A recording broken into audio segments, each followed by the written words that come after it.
Hi everybody. നമ്മൾ ഈ ക്ലാസ്സിൽ 4 ഇയർ ഡിഗ്രി പ്രോഗ്രാമിൻ്റെ സെക്കൻഡ് സെമ്മിൻ്റെ BA-കാരുടെ കബീർദാസ് ജി കെ ദോഹയാണ് പരിചയപ്പെടാൻ പോകുന്നത്. അപ്പോൾ നമുക്ക് കബീർദാസ് ജീനെ കുറിച്ചിട്ടുള്ള കുറച്ച് ഇൻഫർമേഷൻസ് ആദ്യം നോക്കാം. എല്ലാം ഞാൻ ഈ വീഡിയോയിൽ ഉൾപ്പെടുത്തുന്നില്ല, പക്ഷേ ഷോർട്ടായിട്ടുള്ള രീതിയിൽ നമുക്ക് അദ്ദേഹത്തിനെ പരിചയപ്പെടാം. സന്ത് കബീർദാസ് ജി, അദ്ദേഹം ജനിച്ചിരിക്കുന്നത് 1398-ലാണ്. അദ്ദേഹത്തിന് മൃത്യു സംഭവിച്ചിരിക്കുന്നത് 1518-ലുമാണ്. ടീച്ചിങ്സ് എന്ന രീതിയിലാണ് ദോഹ വന്നിരിക്കുന്നത്. അതെല്ലാം അദ്ദേഹത്തിൻ്റെ ഫോളോവേഴ്സ് ആയിട്ടുള്ള ആൾക്കാരാണ് ബീജക് എന്ന നാമത്തിൽ അതിനെ പ്രകാശനം ചെയ്തിരിക്കുന്നത്. അപ്പോൾ ഇദ്ദേഹം മധ്യകാലഘട്ടത്തിലെ ഒരു മഹാനായിട്ടുള്ള കവി എന്ന രീതിയിലാണ് പ്രശസ്തനായിരുന്നത്. ആ കാലഘട്ടത്തിൽ സമൂഹത്തിൽ നിറഞ്ഞു നിന്നിരുന്ന ബ്ലൈൻഡ് ബിലീഫുകളും ആ കാലഘട്ടത്തിലെ സാമൂഹിക വ്യവസ്ഥിതിയും മനസ്സിലാക്കിയിട്ടാണ് ദോഹകളെല്ലാം മൂർച്ചയുള്ളതും ശക്തമായിട്ടുള്ള ഭാഷയിലാണ് കാണപ്പെടാറ്. അപ്പോൾ ഈ ദോഹകളിലൂടെ അദ്ദേഹം സമൂഹത്തിനെ ഒരു പ്രോഗ്രസീവ് ആയിട്ടുള്ള മെൻറ്റാലിറ്റി കൈവരിക്കാൻ വേണ്ടിയിട്ടാണ് അദ്ദേഹം ഈ ദോഹകളൊക്കെ പറഞ്ഞ് ആൾക്കാർക്ക് ബോധവൽക്കരിച്ചിരുന്നത് എന്നാണ് പറയുന്നത്. ആ കാലഘട്ടത്തിൽ സമൂഹത്തിൽ നിറഞ്ഞു നിന്നിരുന്ന അസൂയയും വിദ്വേഷവും ഇല്ലാതാക്കാനാണ് അദ്ദേഹത്തിൻ്റെ ദോഹകളിലൂടെ ശ്രമിച്ചത് എന്നാണ് പറയുന്നത്. അപ്പോൾ നമുക്ക് ദോഹകളിലേക്ക് കിടക്കാം. ദോഹ നോക്കൂ. ഫസ്റ്റ് ദോഹ, സാധു सीप समुद्र के सदगुरु स्वाति बूंद तृषा गई एक बूंद से क्या ले करो समुद्र. സാധു സന്ത് ഏവം ജ്ഞാനി മഹാത്മാ കോ സമുദ്ര കി സീപ് കെ സമാൻ ഹെ. അതായത് സാധു സന്ത് അല്ലെങ്കിൽ ജ്ഞാനിയായിട്ടുള്ള ആള് സമുദ്രത്തിലെ സീപ്പിനെ പോലെയാണ്. സീപ്പ് എന്ന് വെച്ചാലാണ് മുത്തുച്ചിപ്പി. और सदगुरु के स्वाति नक्षत्र की अनमोल पानी के बूंद जैसी है जिसकी एक बूंद से सारी प्यास मिट गई फिर समुद्र के निकट जाने का क्या प्रयोजन എന്നാണ് ചോദിക്കുന്നത്. അതായത് സാധു അല്ലെങ്കിൽ സന്ത് ജ്ഞാനിയായിട്ടുള്ള ആള് സമുദ്രത്തിലെ ആ സീപ്പിനെ പോലെയാണ് എന്നാണ് പറയുന്നത്. സീപ്പ് എന്ന് വെച്ച് കഴിഞ്ഞാൽ മുത്തുച്ചിപ്പി അല്ലെങ്കിൽ ഓയിസ്റ്റേഴ്സ് എന്ന് നമ്മൾ ഇംഗ്ലീഷിൽ പറയുന്ന സംഭവം. അതുപോലെയാണ് സാധുക്കൾ എന്നാണ് പറയുന്നത്. സെയിൻസ് അതുപോലെയാണ്. സദ്ഗുരു ആണെങ്കിലോ സ്വാതി നക്ഷത്രത്തിൽ കിട്ടുന്ന ആ അൻമോലായിട്ടുള്ള ആ ഡ്രോപ്പ് ഓഫ് വാട്ടറിനെ പോലെയാണ് എന്നാണ് പറയുന്നത്. ആ സദ്ഗുരു എന്ന ഡ്രോപ്പ് ഓഫ് വാട്ടറിലൂടെ നമ്മുടെ ദാഹമെല്ലാം മാറുമെന്നാണ് പറയുന്നത്. അപ്പോൾ ആ സമുദ്രത്തിൻ്റെ അടുത്ത് പോയിട്ട് എന്താ കാര്യം എന്നാണ് ഇതിൽ ചോദിക്കുന്നത്. അതായത് സദ്ഗുരു എന്ന ആൾ തന്നെ നമ്മുടെ ദാഹങ്ങളെല്ലാം മാറ്റുന്നത് നോളേജിന് വേണ്ടിയിട്ടുള്ള ദാഹമാണ് ഇവിടെ ഉദ്ദേശിക്കുന്നത്. അപ്പോൾ ആ നോളേജിൻ്റെ ദാഹം മാറ്റിയ ഒരാളാണ് സദ്ഗുരു. അപ്പോൾ നമുക്ക് സദ്ഗുരുവിനെ കിട്ടിക്കഴിഞ്ഞാൽ സമുദ്രത്തിൻ്റെ അടുത്ത് പോയിട്ട് എന്താ കാര്യം? അതായത് ആ ഡ്രോപ്പ് ഓഫ് വാട്ടർ കിട്ടിക്കഴിഞ്ഞാൽ നമ്മുടെ ദാഹം മാറി. അത് കഴിഞ്ഞിട്ട് പിന്നെ നമ്മൾക്ക് വെള്ളത്തിൻ്റെ ആവശ്യമേ ഇല്ല. അപ്പോൾ സമുദ്രത്തിൻ്റെ അടുത്ത് പോയിട്ട് യാതൊരു യൂസും ഇല്ല എന്നാണ് പറയുന്നത്. സദ്ഗുരു കെ ജ്ഞാൻ ഉപദേശ മൻ കി സാരി പ്യാസ് മിറ്റ് ജാത്തി ഹെ. അതായത് സദ്ഗുരു നമുക്ക് ഉപദേശം തരുന്ന സമയത്ത് മനസ്സിൻ്റെ എല്ലാ ദാഹവും മാറി എന്നാണ് ആ വാക്കിൻ്റെ അർത്ഥം. ऐसा കബീർദാസ് ജി ഇസ് ദോഹേ മേ ഹമേ സംജാനാ ചാഹത്തെ. മനസ്സിലെ ദാഹം മാറി കഴിഞ്ഞു കഴിഞ്ഞാൽ പിന്നെ സമുദ്രത്തിൻ്റെ അടുത്ത് പോയിട്ട് നമുക്കൊരു യൂസും ഇല്ല. നമ്മുടെ നോളേജിൻ്റെ ദാഹം സദ്ഗുരു മാറ്റിത്തരും. അധിക നോളേജിൻ്റെ ആവശ്യം വരുന്നില്ല എന്നാണ് ഈ ഒരു ദോഹയിലൂടെ കബീർദാസ് ജി നമുക്ക് പറഞ്ഞു തരുന്നത്. നെക്സ്റ്റ് ദോഹ നോക്കൂ. ഗുരു കുംഭാർ ശിഷ്യ കുംഭ് ഹെ ഗഡി ഗഡി കാടെ കോട്ട് അന്തർ ഹാത്ത് സഹാർദേ ബാഹർ ബാഹെ ചോട്ട്. അതായത് ഗുരു എന്നത് കുംഭാറിനെ പോലെയാണ്. അതായത് ഒരു മൺപാത്രം നിർമ്മിക്കുന്ന ആളിനെ പോലെയാണ്. അയാൾ എങ്ങനെയാണ് മൺപാത്രം നിർമ്മിക്കുന്നത് എന്ന് വെച്ച് കഴിഞ്ഞാൽ വെളിയിൽ മണ്ണിനെ ഷെയ്പ്പാക്കാൻ വേണ്ടിയിട്ട് കൊട്ടിക്കൊട്ടിയിട്ട്, അതായത് ചെറിയ രീതിയിൽ കൊട്ടുകൾ കൊടുത്തിട്ട് ഉള്ളിൽ കൈ വെച്ച് അതിനെ കറക്റ്റ് ഷെയ്പ്പാക്കുകയാണ് ചെയ്യുന്നത്. ആ ഒരു മണ്ണിനെ പാത്രത്തിൻ്റെ രൂപത്തിലാക്കുന്നത് അങ്ങനെയാണല്ലോ. അപ്പോൾ ഗുരു എന്നത് കുംഭാറിനെ പോലെയാണ്. ഓർ ശിഷ്യ മിട്ടി കെ കച്ചെ ഘടേ കെ സമാൻ. ശിഷ്യനാണെങ്കിലോ മണ്ണിൻ്റെ കുടം പോലെയാണ് എന്നാണ് പറയുന്നത്.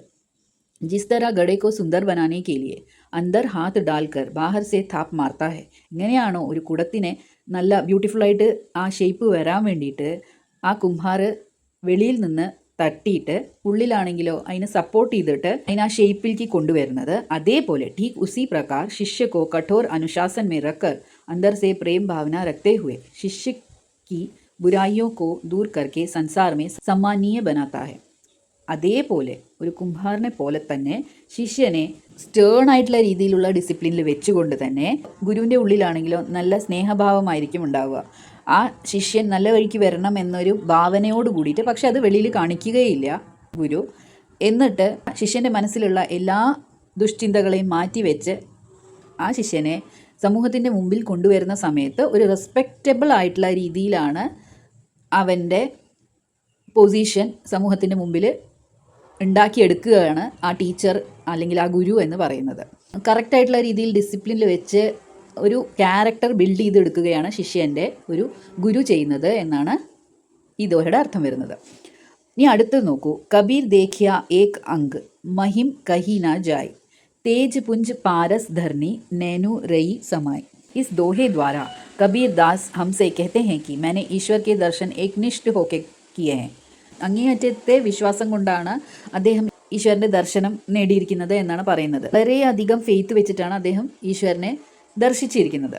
അപ്പോൾ ആ ഒരു ദർശനത്തിലൂടെ അദ്ദേഹത്തിന് കിട്ടിയിരിക്കുന്ന എന്താ എന്ന് വെച്ചാൽ ഉൻകി മഹിമ അപരംപാർ ഹെ, അദ്ദേഹത്തിൻ്റെ മഹിമ നമുക്ക് പറയാൻ പറ്റില്ല ആ രീതിയിലാണ്, അല്ലെങ്കിൽ വേർഡ്സിൽ നമുക്കതിനെ ഡിസ്ക്രൈബ് ചെയ്യാൻ പറ്റില്ല ആ രീതിയിലാണ് എന്നാണ് കബീർദാസ് ജി ഇതിൽ പറയുന്നത്. ഗുരുവിൻ്റെ മഹത്വം നമുക്ക് അക്ഷരങ്ങളിലോ വാക്കുകളിലോ വർണ്ണിക്കാൻ പറ്റാത്ത പോലെയാണ് എന്നാണ് ആ വാക്കുകളുടെ അർത്ഥം. ഉൻകി മഹിമ അപരംപാർ ഹെ और शब्दों में इनका वर्णन नहीं किया जा सकता.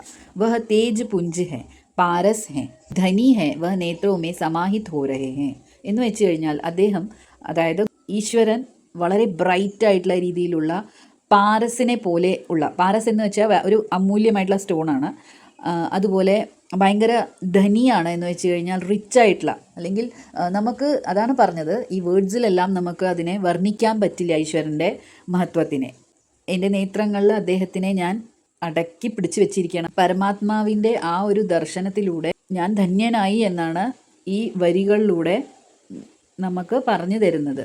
ജാക്കെ മുഹ് മാതാ നഹി നാഹി റൂപ് കുരൂപ്പ് പുഹുപ്പ് പാസ് തേ പാത്ര ഏസാ തത്വ അനൂപ്പ്. അപ്പോൾ മുഹുമാത എന്ന് വെച്ച് കഴിഞ്ഞാൽ മുഖവും നെറ്റിയുമില്ല.